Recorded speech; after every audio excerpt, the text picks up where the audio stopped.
embarazo, involucra trastornos en el desarrollo, trastornos de conducta, y no solo eso, sino que además se ven involucrados los mecanismos del dolor. Es decir, una persona que sufrió dolor durante las etapas más tempranas de la vida puede tener afectado la sensibilidad al dolor durante toda su vida. Nosotros lo que hicimos fue evaluar las distintas escalas, que lo que hacen es tomar distintos patrones de conducta y también fisiológicos, y también los invitamos a pensar en el dolor como el quinto signo vital. La que elegimos fue la escala En Paz, que es la que vamos a ver acá. Tiene 4, digamos, la valoración no solo de los signos vitales, sino que además la expresión facial, comportamiento, y lo que da la escala, una vez que nosotros evaluamos al recién nacido, es un puntaje numérico objetivo. Es decir, para manejar el dolor hay que valorarlo, hay que registrarlo y hay que tener un parámetro objetivo para que todos actuemos en conjunto. Después de hacer la escala, lo que vamos a ver es que nos da un puntaje y lo que hace es darnos una conclusión de cómo estamos manejando este dolor, de acuerdo al valor final de la escala. Esta escala, la idea es que esté disponible en el servicio para que nosotros podamos valorar al recién nacido. Una vez que tenemos la conclusión de la escala, lo que vamos a ver es cómo vamos a manejar el dolor. Hay medidas farmacológicas y no farmacológicas del dolor. Entonces, de acuerdo al resultado de la escala, nos va a decir qué medidas vamos a tomar. Lo más importante es que las medidas no farmacológicas tienen que ser implementadas en todos los pacientes, en todos los recién nacidos, ya sea sanos o enfermos. Porque las medidas no farmacológicas lo que hacen es tratar de suavizar la transición del recién nacido desde la vida intrauterina hacia la realidad. Que eso se dice que en mucha bibliografía lo que lo nombran es como la transición, digamos, más estresante de la vida. Entonces, lo que buscan estas medidas es tratar de calmar el dolor de esa manera. No sé, Mari, si vos querés pasar a hablar de algo del dolor. La realidad es que nosotros, no sé cómo lo ves vos desde la parte de enfermería, las medidas no farmacológicas, cómo lo implementan en el servicio, si hacen de alguna manera puntual para eso. Bueno, nosotros, por lo que yo leí también, que la doctora nos invitó a enfermería a participar de su trabajo, utilizamos sucrosa, que la utilizamos en pacientes cuando vamos a realizar una... Para charlar más o menos como qué hacemos y cómo. Bueno, nosotros lo que hacemos es utilizar sucrosa cuando vamos a colocar una percutánea o vamos a poner una vía periférica. Lo que el doctor había ido, que nos había comentado, en qué momentos utilizamos la sucrosa. Nosotros solamente lo utilizamos cuando vamos a realizar ese tipo de procedimientos, pero bueno, estuve leyendo que también se realiza en todo procedimiento doloroso, como acaba de decir la doctora, como es una extracción sanguínea, no solo cuando vamos a poner una vía periférica o vamos a poner una percutánea, también se debería de utilizar por ahí cuando vamos a hacer una punción lumbar, podemos utilizarlo cuando los doctores van a canalizar, o sea, en realidad todo lo que sea invasivo para el paciente que le pueda producir dolor, se debería de utilizar la sucrosa. También había leído algo, perdón porque no puedo ver. Había leído que la sucrosa se da en recién nacidos prematuros, que es la población que nosotros manejamos, que es hasta 1 mililitro que le podemos dar. Y en bebés de término le podemos dar hasta 2 mililitros. Eso en lo que es en el día, más de eso no se le puede dar al bebé. Y no es que le damos el mililitro entero, son pequeñas gotitas que se le va dando, que se le dan primero 2 minutos antes de realizar el procedimiento y después durante el procedimiento se le va dando de a poquito, porque es como que tiene una vida media corta, no es que dura tanto el efecto de la sucrosa. Después, también le comentábamos a la doctora que cuando hacemos los estudios de FEI, a veces cuando están las mamás solemos decirle que lo pongan al pecho, que también es una medida que ayuda mucho para que el bebé se relaje, que sería la alimentación, la medida nutritiva. Después, otra de las medidas que tenemos es la succión con el chupete, que también lo utilizamos con la sucrosa. Tenemos otra que es el arropamiento del bebé, que lo ponemos tipo, ¿cómo es que se dice? haciendo una audición facilitada. Claro, para que se sienta con contenido, y también ayuda mucho para que el bebé piense, esté confortable, y esto ayuda a que no piense tanto a la hora de realizarle el procedimiento, le duela tanto al bebé. Bueno, sí, la realidad es que ya básicamente es todo lo que dijo Mari. La idea es que también nosotros pensemos en esto como cosas que son de bajo costo, que podemos implementar, y que siempre cuando nosotros vamos a tener un bebé que esté contenido va a ser mucho más fácil realizar el procedimiento. Entonces, yo en la búsqueda bibliográfica que hice, realmente hay muchas cosas que se estudiaron y que hay muchos estudios que, si querés, que avalan no solamente el amamantamiento, o sea, se vio que la leche humana tiene opioides naturales y que esto activa el sistema endógeno contra el dolor. Además, también la inyección facilitada hace esto de simular el medio ambiente intrauterino, entonces también ayuda a la medida contra el dolor. Y también lo otro es que el método canguro, que es el que en el rooming por ahí lo conocemos bastante, que lo usamos bastante como una medida que nos ayuda, está visto en varios estudios que no solo disminuye el dolor, sino que además ayuda al recién nacido a regularizarse, a volver a un estado basal mucho más rápido después del procedimiento. Eso se vio en varios estudios y se estudió, y realmente es algo que está muy bueno. La sucrosa, como decía Mari, es algo que está también estudiado. Lo que ella decía es así. Lo ideal que nosotros quisiéramos proponer es que esto también se registre en el chasis de enfermería. Quizás uno a la mañana tuvo que dar unos mililitros de sucrosa, a la tarde se vuelven a dar, y se vio en distintos estudios que, así como la sucrosa es muy buena, hay algunos estudios que hablan de que, como es un azúcar simple, si esto se da en desmedida, puede generar cosas en el recién nacido, los metabólicas. Así que es algo que tendríamos que registrar y que tener en cuenta cuánta cantidad usamos. Y lo que sí es que mientras más medidas no farmacológicas usemos a la vez, más exitoso va a ser el procedimiento. Se habla de que si nosotros logramos que por lo menos 3 medidas farmacológicas estén usadas, va a disminuir muchísimo la sensibilidad del dolor del recién nacido. ¿Avanzamos? Sí. Bueno, cuando medidas farmacológicas... Si querés, perdón, hago un breve comentario. Si uno se pone a pensar, y antes de entrar a la parte de la parte farmacológica, la mayoría de los procedimientos que tenemos frente a los recién nacidos, tanto prematuros como no, como desde el FEI, en sala, que son 15 procedimientos diarios, más en unidad, los fondos de hoja, las canalizaciones, las PL, la suprapública, las vías, los hemocultivos, todo eso, si lo pensamos como dolor, tenemos que actuar preventivamente de la manera que decidamos en conjunto. Está la sucrosa como gran pilar, pero tenés la función nutritiva con chupete o el contacto piel a piel. Entonces está bueno, tanto en binomio, que es la mayoría del trabajo, como en la neo, tener esta visión de prevenir dolor.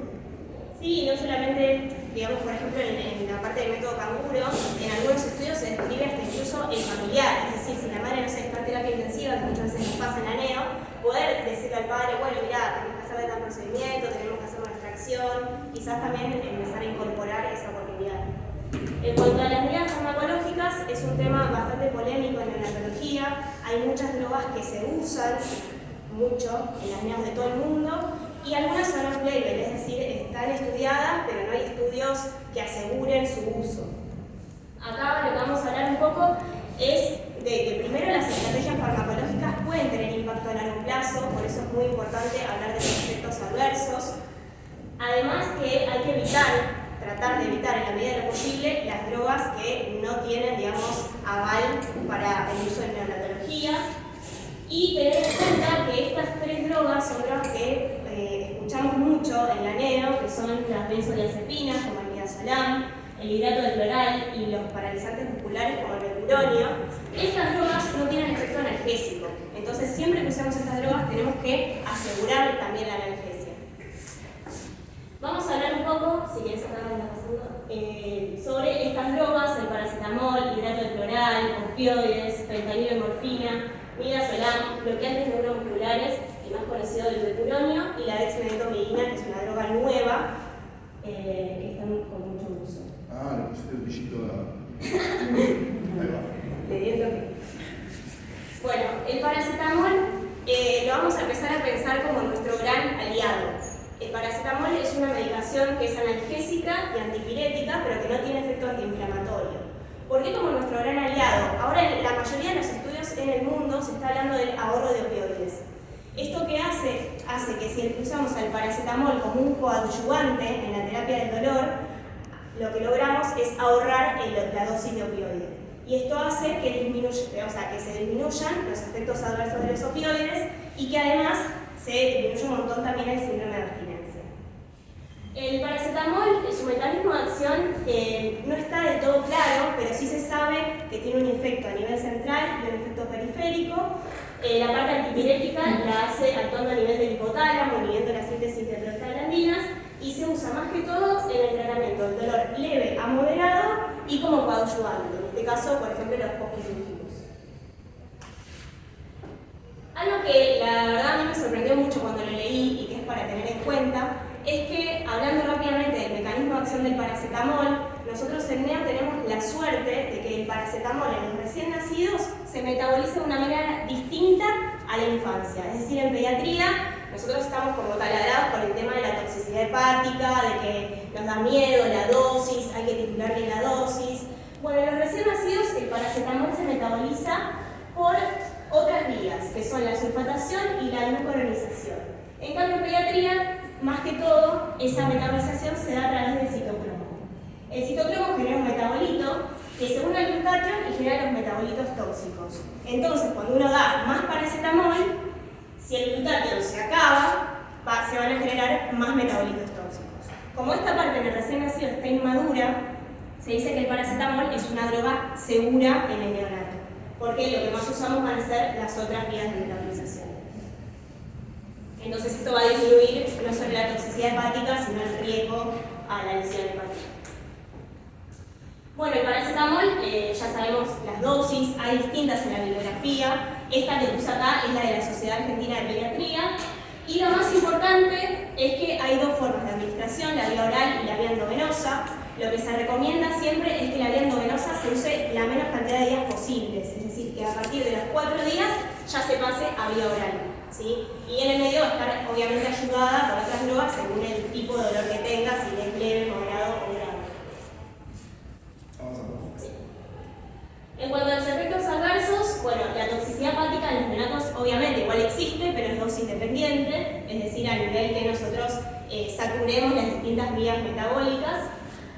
Dos de los efectos adversos a tener en cuenta son bradicardia e hipotensión. Puede dar también alteraciones hematológicas como plaquetopenia, leucopenia y las reacciones en piel que son un poco más raras.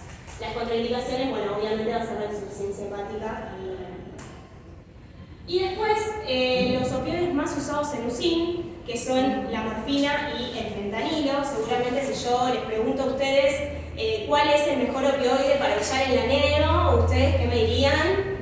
Fentanilo, o sea, sin dudas. La realidad es que me sorprendió bastante esto porque buscando la bibliografía, lo que explican acerca de los opioides, digamos, a diferencia por ejemplo con el paracetamol, es que no tienen efecto techo. ¿Qué significa esto? Por ejemplo, en el paracetamol, si yo tengo el dolor que es hasta acá y le doy esta dosis, entonces yo sé que el dolor lo voy a tener cubierto. Pero si el dolor a mí me aumenta, el paracetamol tiene este efecto analgésico. Por más de que yo le aumente la dosis, no va a llegar a cubrir este dolor. En cambio, los opioides no tienen efecto techo.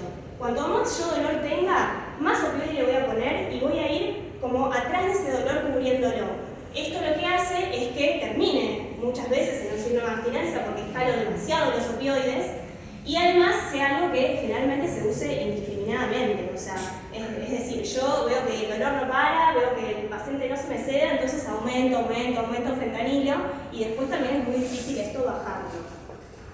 Lo que se ve con la morfina y el fentanilo es que no es que uno es mejor que el otro, sino que tienen potencia analgésica distinta. Es decir, yo por ahí uso 2 gamas de fentanilo, pero voy a tener que usar 50 de morfina, porque la medida, la potencia analgésica es distinta. Pero a buenas dosis, puestas a buenas dosis las dos, generan igual de efecto, ¿sí? Solamente que quizás en uno voy a tener que usar distinta medida que en el otro.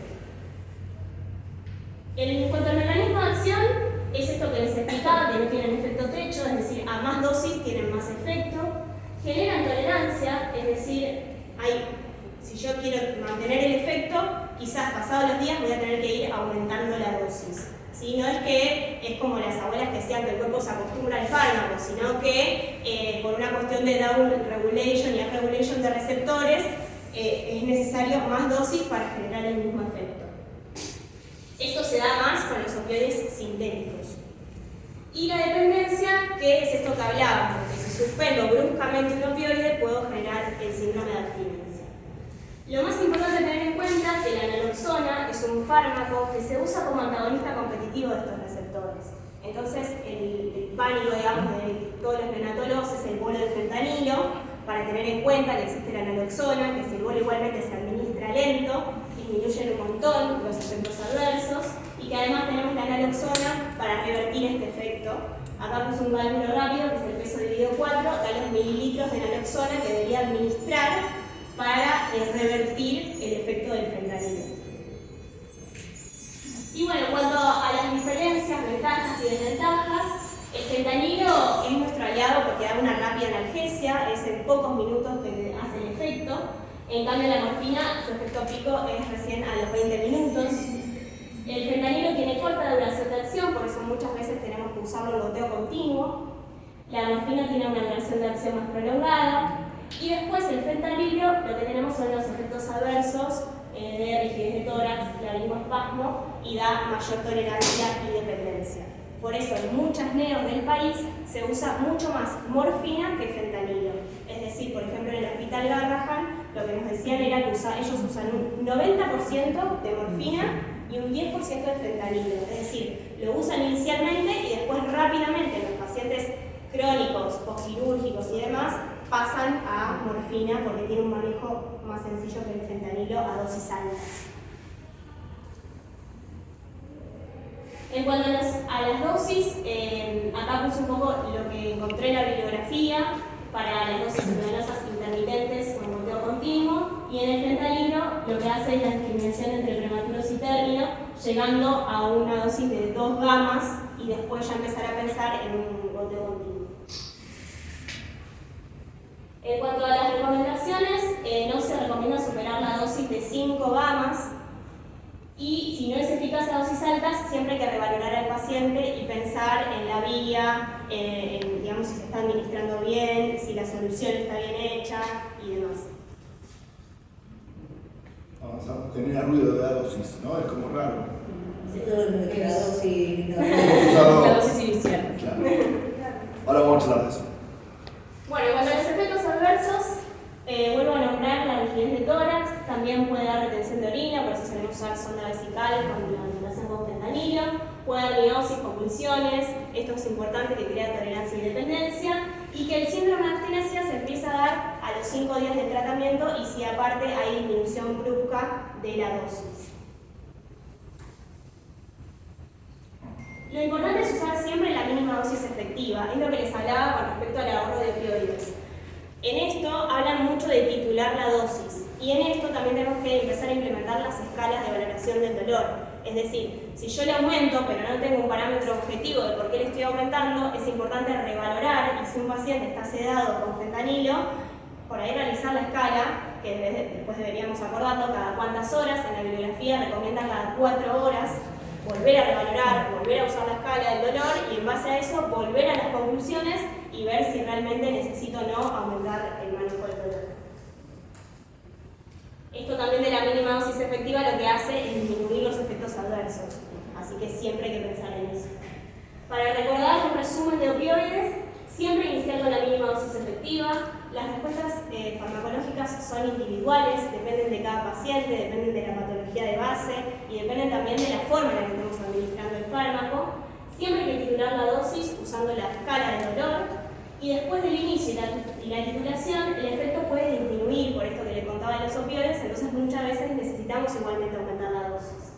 Los opioides no tienen efecto techo y además asociar siempre a medidas no farmacológicas, es decir, descartar otras causas de desconfort. Si tengo un paciente intubado, ver si el tubo está bien, si está muy metido, si no, si está acidótico, si tengo que hacer un gas, es decir, ver todas, si tiene las vías bien permeables y demás, todas estas cuestiones para descartar estas conductas de confort. Bueno, en cuanto a la dexmedetomidina, es una droga nueva, es una droga que es off-label en neonatos, es decir, no hay estudios que aseguren al 100% su uso, pero realmente se empezó a usar en todo el mundo. Por ejemplo, en Estados Unidos leí algunos artículos que hablan de que ellos directamente no comercian la clonidina. Entonces, todos los estudios de Estados Unidos hablan mucho de la dexmedeto. En Europa no usan tanto dexmedeto y usan más clonidina, que tiene un efecto similar. Y acá les puse más o menos cómo se fue a través de los años empezando a usar cada vez más la dexmedetomidina, y ahora vamos a hablar un poco de por qué es esto. La dexmedetomidina es una agonista alfa-2 que tiene un efecto sedante a nivel central. Lo que hace es, allá podemos ver cómo bloquea los receptores alfa, entonces lo que hace es inhibir la secreción de noradrenalina, esto tiene un efecto sedante, y la principal ventaja es que no genera ni depresión respiratoria ni tantos efectos gastrointestinales como constipación que estamos acostumbrados a asociar a los opioides. Por otra parte, presenta efecto neuroprotector. En varios estudios hablaron de esto. Entonces, bueno, ya podemos ver cómo, digamos, lo que hace es directamente inhibir en la vesícula sináptica centralmente la producción de noradrenalina. En cuanto a las ventajas, son varias, como podrán ver. Lo que hace es también disminuir los requerimientos de opioides, porque muchas veces lo que se hace es usar paralelamente con opioides. Dar depresión respiratoria mínima, impacto mínimo en la motilidad gastrointestinal, no altera el flujo cerebral ni neurodesarrollo, que vamos a hablar de esto del flujo cerebral con el midazolam. Y además, en cuanto a desventajas, esto que les decía, que es off-label en neonatos, aunque en la mayoría de los lugares igualmente se usa, no hay estudios sobre su seguridad o eficacia a largo plazo, y los efectos adversos, que son hipotensión y bradicardia, es algo que se tiene que monitorizar rigurosamente y especialmente en las primeras 6 horas de colocar la medicación. Acá puse algunos estudios. Lo que no está, digamos, pautado es a partir de qué edad gestacional se usa la dexmedetomidina. En algunos, como por ejemplo puse acá, en Canadá la usan a partir de las 28 semanas. En Australia también, o sea, digamos, el promedio de edad gestacional es arriba de las 36 semanas. Pero bueno, lo que sí podemos ver es que en todos lados, aunque sea off-label, se usa. En cuanto a las indicaciones, esta es la edad gestacional que viene en la mayoría de los artículos, de 28 a 44 semanas, y la usan más que todo cuando las dosis de fentanilo se escalan por encima de las 4 gamas. Ahí asocian dexmedetomidina. O en el caso de la morfina, en los servicios que usan más morfina, arriba de las 40 gamas. Todo esto goteo continuo. Y lo que sí es que en la literatura no existe experiencia del uso prolongado, es decir, más de 14 días, no hay estudio en recién nacidos que avalen esto ni que se haya estudiado tampoco. En el hospital Garrahan, como vieron que, digamos, todo esto, además de ser off-label, no estaba, digamos, bien diagramado, hicieron un protocolo donde ellos proponen una dosis de carga en algunas opciones y la dosis de mantenimiento, que es a 0,2. En general, las dosis que usan es de 0,2 hasta 1. Esa es la dosis que usan de medicamento.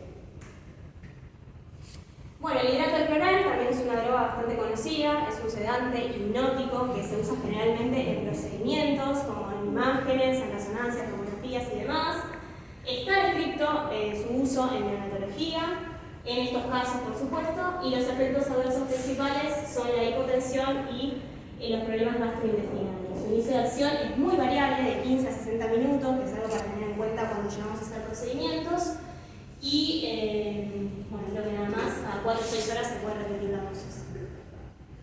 Bueno, las benzodiazepinas, otro problema polémico de drogas en neonatología. El midazolam es la benzodiazepina más usada, actúa sobre receptores específicos en el sistema nervioso central. Lo que hace es actuar más que todo sobre las vías inhibitorias y de esta manera da la sedación.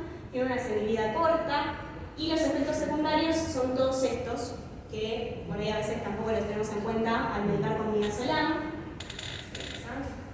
Hay un estudio en Cochrane que habla de distintas desventajas del midazolam en los recién nacidos.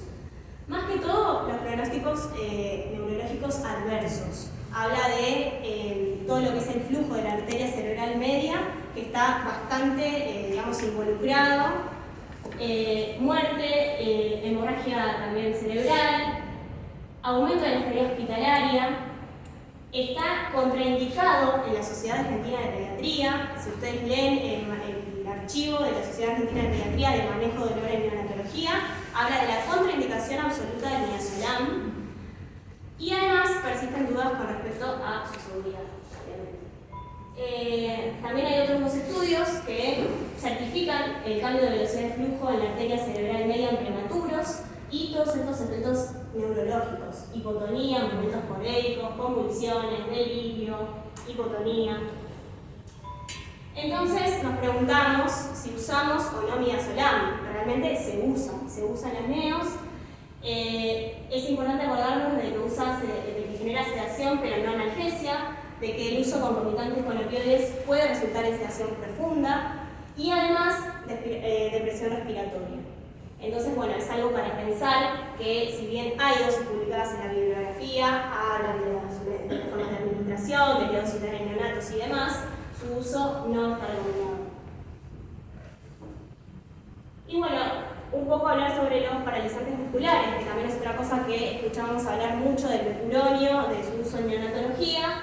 Realmente no está indicado para pseudoanalgesia, es un paralizante muscular, es algo que bloquea directamente la parte neuromuscular del recién nacido. Y además esto nos hace pensar en que siempre que pongamos pepuronio tenemos que asegurar la pseudoanalgesia, ¿sí? En algunas circunstancias sí se vio que son, por ejemplo, la hipertensión pulmonar severa o en los casos donde es muy dificultosa la intubación, pero siempre tiene que ser con personas, digamos, idóneas para no ser realmente. Y bueno, hablar un poco de la rotación de opioides, esto que hablamos de la tolerancia y la dependencia.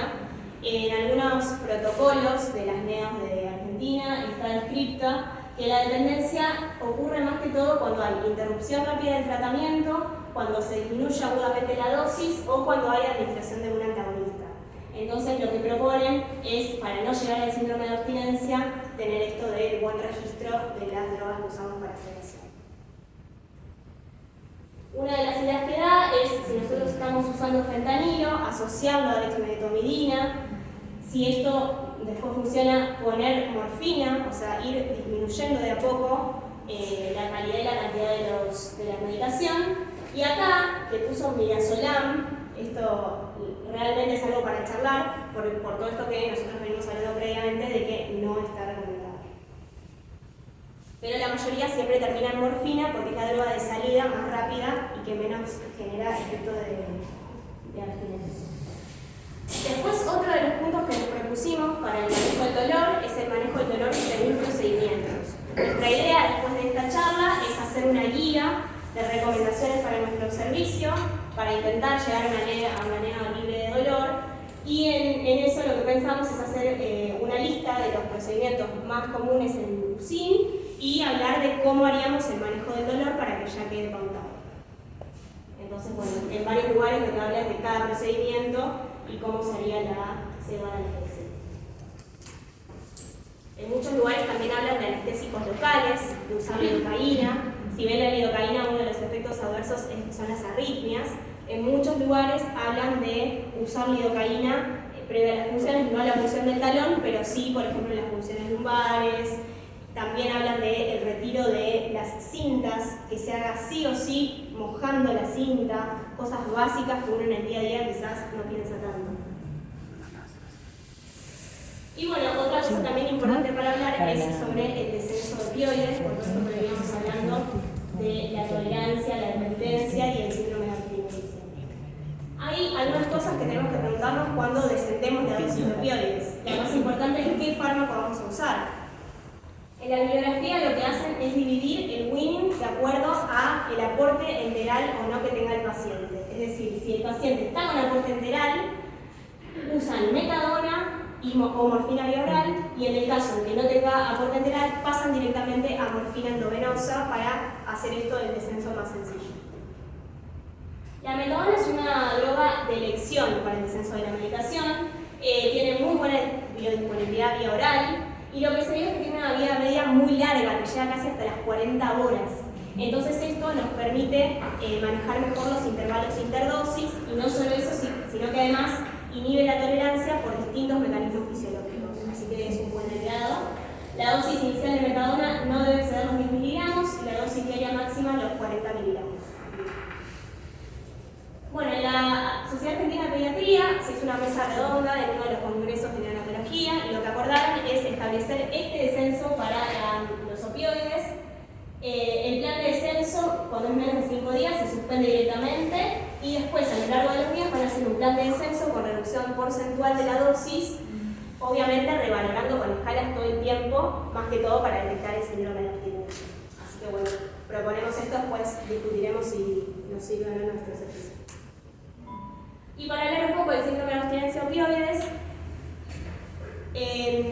quería comentar que también otra cosa que me sorprendió es que nosotros cuando hablamos de síndrome de abstinencia opioides, hay uno que es el primero que se nos viene a la mente, que es el de hijo de madre adicta, ¿no es cierto? Es decir, ese es el que relacionamos con Finnegan y demás.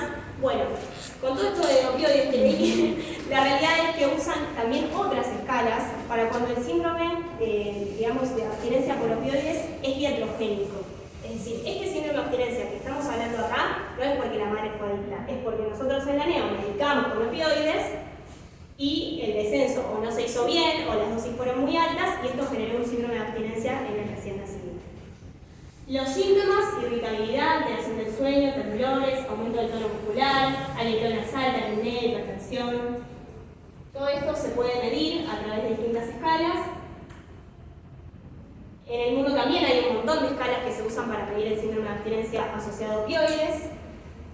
Lo que nosotros elegimos fue la escala de Finnegan, que también usa todos estos signos clínicos para evaluar, y en un puntaje superior a 8 nos habla de un síndrome de abstinencia leve. De acuerdo al valor que nos vaya dando, tenemos una puntuación para hablar del tratamiento.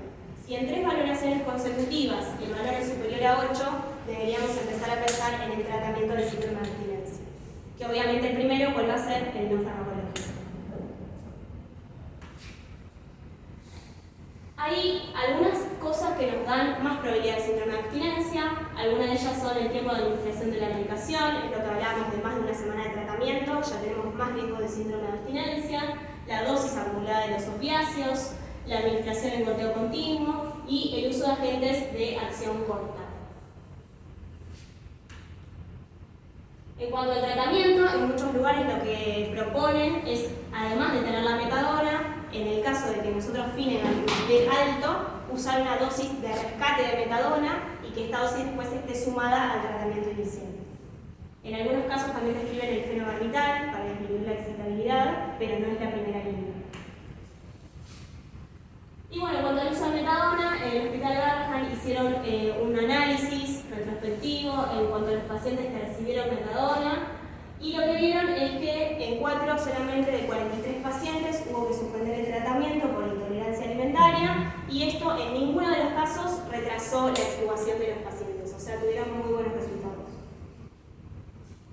Entonces, para pensar un poco en englobar todo lo que hablamos hasta ahora, es muy importante cuando un bebé está sufriendo dolor o cuando necesitamos sedar a un recién nacido, planear la estrategia diaria, es decir, pensar en el diagnóstico de base, qué paciente tenemos, es un paciente crítico, es postquirúrgico, va a enfrentar algún procedimiento, cuáles son sus antecedentes, la edad gestacional para elegir los fármacos, los días de vida, el tratamiento previo con opioides que haya tenido o no, si tiene o no compromiso neurológico, qué necesita, necesita medidas no farmacológicas, necesita analgesia, sedación, parálisis. Evaluar las necesidades y resultados con la escala, es decir, va a ser empezar a hacer, o espero, nuestra mejor amiga la escala del dolor en la niña. Registrar estos datos, que eso también es muy importante. Reducir y agrupar las intervenciones, tratar de hacer intervención mínima en todos los pacientes, no solamente en los prematuros. Evitar lo innecesario y siempre, como decíamos, usar medidas no farmacológicas en los bebés sanos y enfermos. Así que bueno, para terminar, tratar de siempre actuar según los resultados, planear la estrategia, planearla en equipo, medir y registrar. Así que bueno, hay algunas expectativas que nos pusimos en cuanto a este trabajo final. Elegir una escala adecuada para la valoración del dolor y la analgesia, que bueno, la que elegimos, la que era más sencilla de usar, la más práctica, la más simple, en la escala en paz. Hablar sobre el impacto que tienen los procedimientos dolorosos, lo que habló Mari, lo que un poco llamamos de las medidas no farmacológicas, que son de bajo costo, que son fáciles de implementar y que siempre cuando un bebé recién nacido está contenido y demás, es mucho más fácil realizar cualquier tipo de procedimiento. Actualizar la bibliografía sobre los fármacos disponibles. Hablar un poco del concepto de ahorro de opioides, que es lo último, digamos, y la rotación de medicación. Definir el uso de dexmedetomidina, por más de que sea una droga que esté off-label. Midazolam, que es algo que no está indicado, o sea, no está recomendado por la Sociedad Argentina de Pediatría. El meturonio, que no tiene ni sedación ni analgesia, solamente es un paralizante muscular. El uso de anestésicos locales, esto de la lidocaína. Hay también algunos parches que se usan en algunos lugares para disminuir el dolor tópico. Titular y usar la mínima dosis efectiva para tratar de prevenir los efectos adversos. El manejo de pseudoanalgesia según los procedimientos, esto es algo que vamos a tener que charlar y acordar cómo lo hacemos según el procedimiento. Definir la estrategia para el weaning de sedación, qué droga vamos a usar, cómo la vamos a usar y en qué momento. Y saber detectar el síndrome de abstinencia a opioides, que esto, bueno, más o menos estuvimos hablando de los signos y la escala. Y bueno, nuestro ideal final era realizar una guía para el servicio de recomendación y valoración de pseudoanalgesia en el recién nacido. Así que bueno, no sé si tienen alguna pregunta, sugerencia, idea.